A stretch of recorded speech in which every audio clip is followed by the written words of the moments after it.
कि जीवन के प्रत्येक क्षेत्र में, जीवन के प्रत्येक विभाग में, चाहे उसका संबंध आपकी प्राइवेट जिंदगी से हो या आपका संबंध पब्लिक लाइफ से हो, कि अगर उसको अपनी कीमत का एहसास न हो, उसे इसकी प्रतीति न हो, वो अपराधी कहलाएगा, वो मुजरिम कहलाएगा।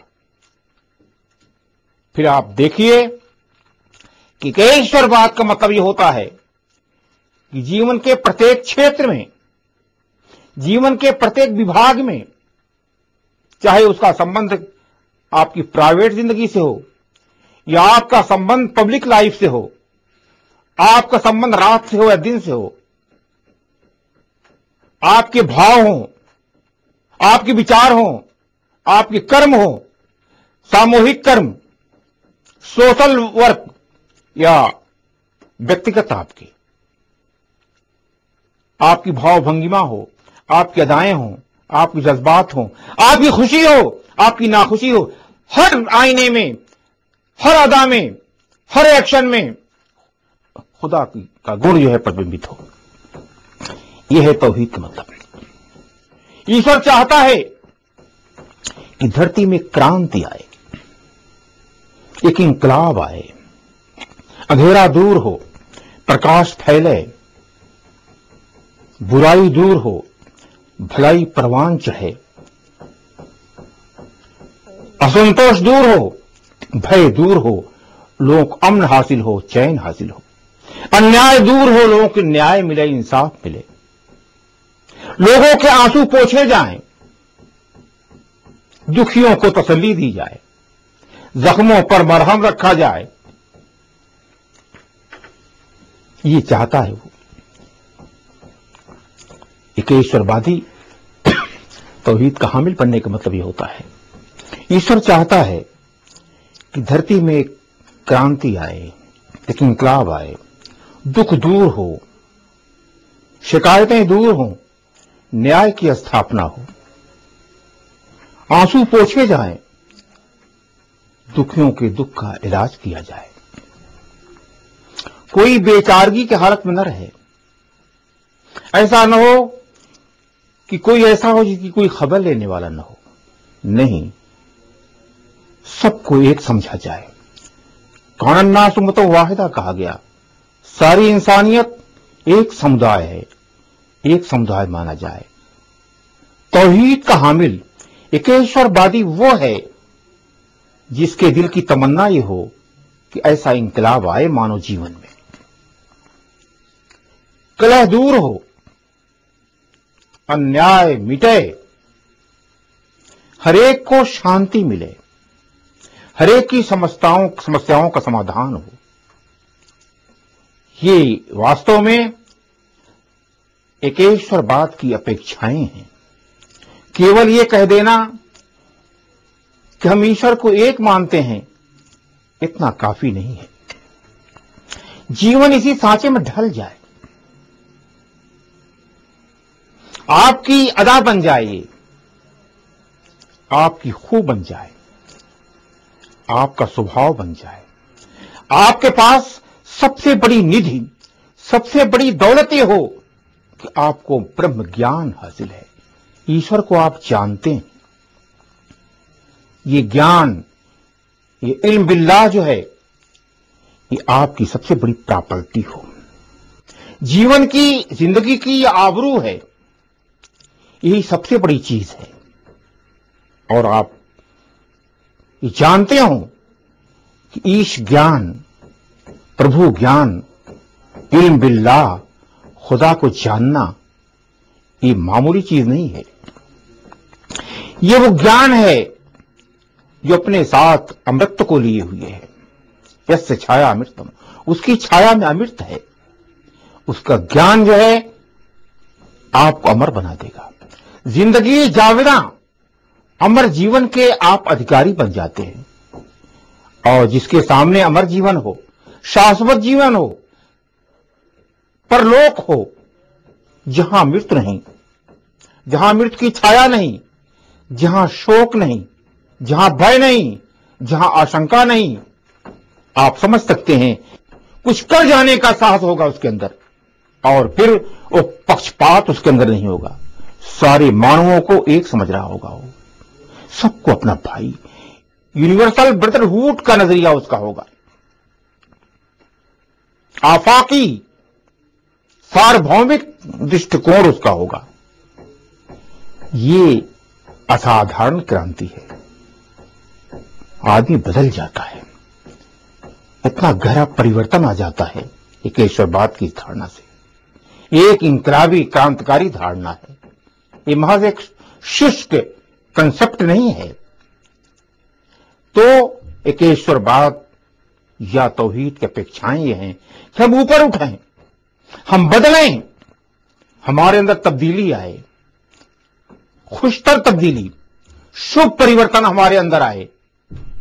ये तकाजा करता है हम बैठे न रहें, हम उदास न हो, बल्कि दूसरों की उदासी को भी हम छीन लें। हम स्वयं खुश न हो, खुशियों को बांटें, दूसरों की खुशियों को अपनी खुशी समझें। खाने से ज्यादा खिलाने में हमको स्वाद मिलता हो, पहनने से ज्यादा वस्त्रहीन लोगों को वस्त्र देने में हमको आनंद मिलता हो। ये तौहीद का नजरिया, एक ईश्वरवाद की धारणा मनुष्य को पृष्ठता से ऊपर उठाती है। ये धारणा आदमी के अंदर ये चेतना जगाती है कि भौतिकता ही सब कुछ नहीं है।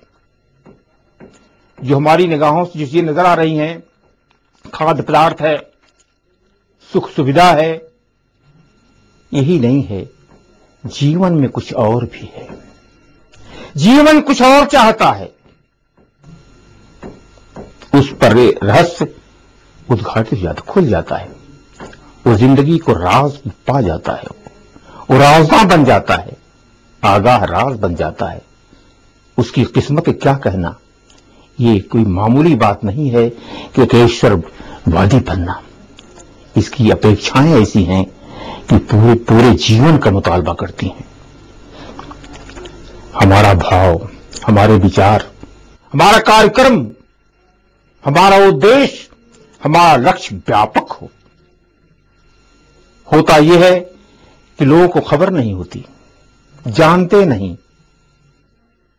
पशुता के स्तर पर जी रहे होते हैं। नहीं, मनुष्य और पशुओं में अंतर पाया जाता है। मनुष्य कल की कल्पना रखता है, जानवर नहीं। जानवर को टुमारो का ज्ञान नहीं है। वो जी रहे हैं, लिविंग मशीन की तरह जी रहे होते हैं। अमृत की कल्पना, अमर जीवन की कल्पना, तसव्वुर है, ये सिर्फ मानव कर सकता है। सेल्फ कॉन्शियसनेस, शौर्य जात से कहते हैं। निज का ज्ञान जो है, ये मनुष्य को अता किया गया है। मनुष्य का स्तर बहुत ऊंचा है। पशुओं में मानव के अंदर जो फासला पाया जाता है, जो दूरी पाई जाती है, जो अंतराल पाया जाता है, वो ऐसी दूरी है जो पूरी नहीं हो सकती। बड़ा फासला है। इंसान बड़ा उच्च है, और ये उच्चता का मूल कारण जो है कि ईश्वरवाद का नजरिया है। कुरान के अंदर आता है, वो मिन कुल्लि शैइन खलकना ज़ौजैन लअल्लकुम तज़क्करून फफिर्रू इलल्लाह इन्नी लकुम मिन्हु नज़ीरुम मुबीन। कुरान में आता है कि देखो, हर चीज के हमने जोड़े बनाए हैं। कोई चीज ऐसी नहीं जिस जोड़े ना हो।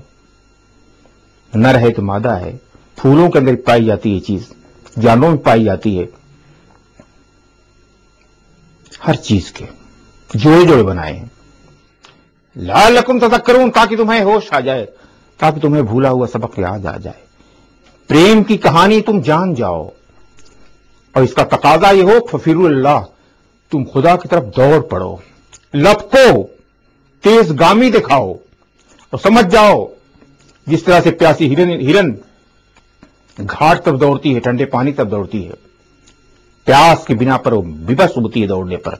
तुम खुदा की तरफ, ईश्वर की तरफ लपको, दौड़ो, ताकि तुम्हें पूर्णता प्राप्त हो, ताकि तुम्हारी आत्मा अकेली रह जाए। इसको पूर्णता, परफेक्शन, कमाल ईश्वर के बिना प्राप्त नहीं हो सकता। यही इसकी बड़ाई का राज है, यही रहस्य है उसके श्रेष्ठ होने का। और आपको मालूम होना चाहिए कि लिकाए रब, ये फस्लुल आयात लअल्लकुम बिलिकाए रब्बिकुम तुक़िनून कुरान के अंदर आता है कि खुदा निशानियां बयान करता है।